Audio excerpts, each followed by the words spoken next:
Now, before we get to the Bills-Chiefs game, which is just going to be really lopsided, let's forget that for a second. I agree. Well, go ahead. So I saw this morning, and I think you and I are on the same page here.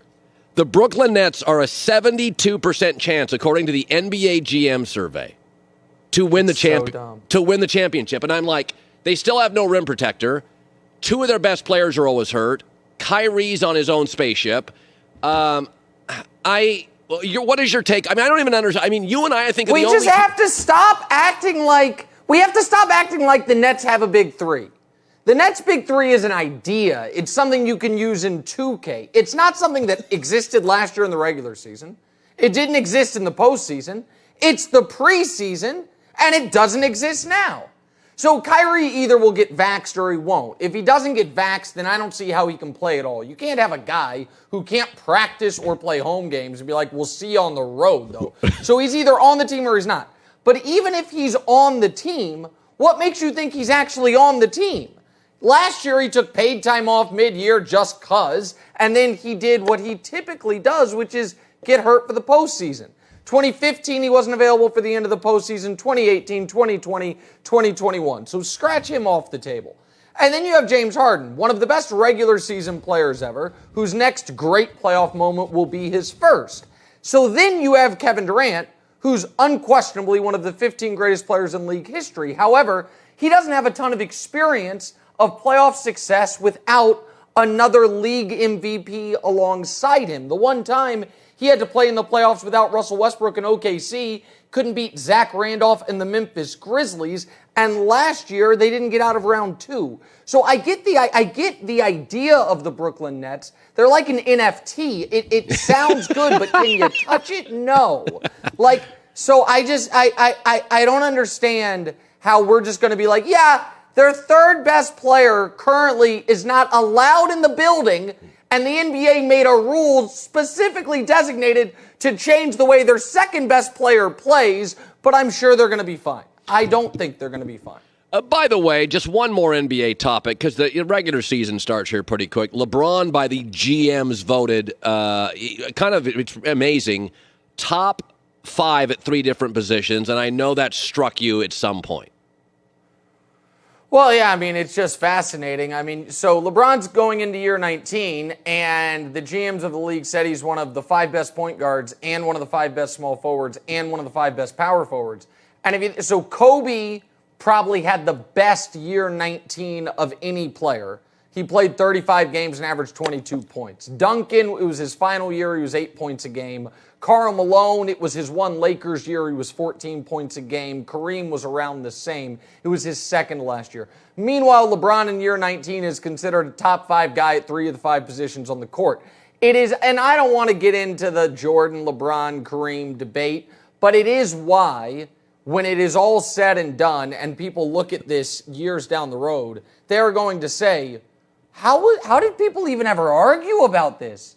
When Michael Jordan was 5 years removed from his last game, LeBron was a top 5 guy at 3 different spots. So, yeah, I mean, I'm bullish on LeBron this season, and I think the NBA GMs are as well. That we agree on. We disagree, though, on, I think, everything football-related, but I chalk that up to you probably taking too much cold medicine this week, because you can't really believe what you've been saying. Okay, so let's pivot to Nick's NFL tiers, where he remains, despite the fact that the Chiefs are 31st in, like, almost every defensive category.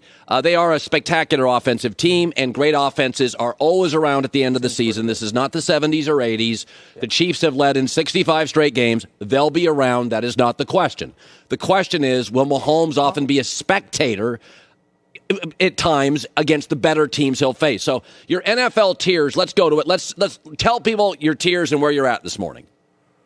Well, yeah, listen, I have the Chiefs as the favorite, and I know it puts me in the drastic minority. It's just me and literally every sports book in Vegas and our friends at Fox Bet. They also have the Chiefs as the favorite. Where you won't see on there is your beloved Denver Broncos, who I believe as of last week you had as the 4th best team in football. Yeah. And I bring up the Broncos not to needle you, but because you are making the exact mistake with the Bills you made with the Broncos. You're like, oh my God, the Bills. The Bills. Have you seen them the last few weeks?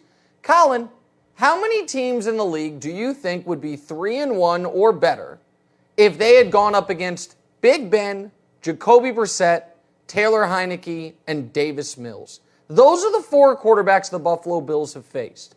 The idea that you are not building into your math on how good the Bills are, the fact that they have played nothing but dreadful teams, is insane to me. All right. The Chiefs, meanwhile, yes, they have lost. They played the Ravens to the final moment. The Browns they beat. They played the Chargers to the final moment. And now they play the Bills. They're going to have a tough schedule. That's fine.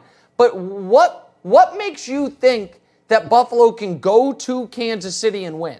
What makes you think that? What's the evidence of it? Because Buffalo's better than the Chargers, and the Chargers did it. Yeah, that's pretty simple. Okay. Yeah, and the Chiefs are better than the Steelers. So then I guess it's not the transitive property does not apply in sports, and you know this. There are one-off events. However, I do believe the Bills will win if the Chiefs turn the ball over on their first 3 possessions like they did with the Chargers. But nobody thinks they're going to do that. And by the way, America, because Colin Cowherd won't tell you this, he's too busy slandering my guy Baker Mayfield and other things. But somebody on this wonderful Herd production staff put up on the screen at some point today Josh Allen's stats this season next to basically any other quarterback. Because he's looking up in the standings of passer rating at the likes of Daniel Jones and Taylor Heineke. He's 27th in the league in completion percentage. The Bills up to this point in the season are winning despite Josh Allen regressing back to rookie or second-year Josh Allen. That's a statistical fact. Nobody wants to tell you about it on this show, which is why I'm here to speak true, hard, emotionless facts to Colin Cowherd. Well, it's a pretty good argument. Okay, so I said this earlier.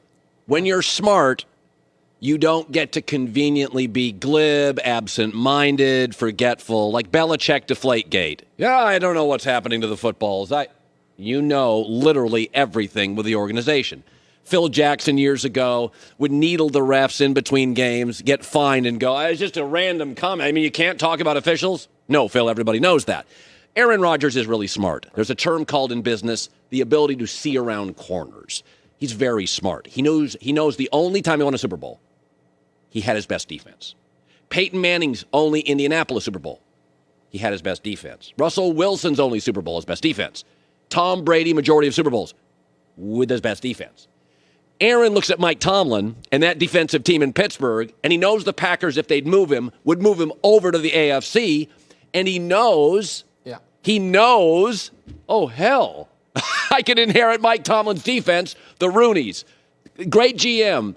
I'm not saying everything about it. I'm not saying it's happening, but let's not be ridiculous and don't think Aaron at least is putting the seed out there, right? Why don't we say it's happening? Why is it not happening? What's Pittsburgh's other option? You're totally right that Green Bay does not want to trade him within the conference.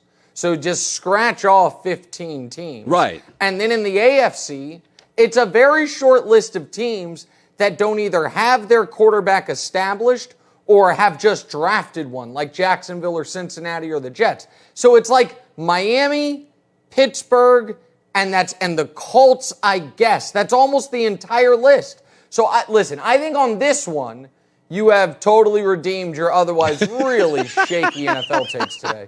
I think this is spot on. I think him winking at Tomlin was not subtle. This is like, this is the couple that's in marriage counseling and the guy is actively flirting with the counselor. It's like, okay, like we're still together though, buddy. So yeah, I mean, to me, this is not a crazy Colin theory. I think that if you had, look at that. They damn near look in love. And I don't blame Tomlin, by the way. Yeah. Like Tomlin's like, I remember when I looked at Big Ben like that, but not anymore. And so, yeah, I think this is the likeliest outcome. Yeah. If Aaron Rodgers is not on the Packers next year, what is the most likely destination? I think it's Pittsburgh. And by the way, if they had Aaron Rodgers right now, they would be one of the 3 best teams in the NFL. Yes. That coach, that defense, those receivers, they just unfortunately have a quarterback that is done. So, yeah, I think it's a great fit. I think this is absolutely correct. All right, I redeem myself. Nick, it's a pleasure to see you, my man. As always, brilliant work. Nick Wright, First Things First. Thanks, buddy. Hi, everybody. Thanks for watching. Subscribe here to get the latest from the show. Also, be sure to check out more of the best clips from The Herd or go watch a few segments from other shows on FS1.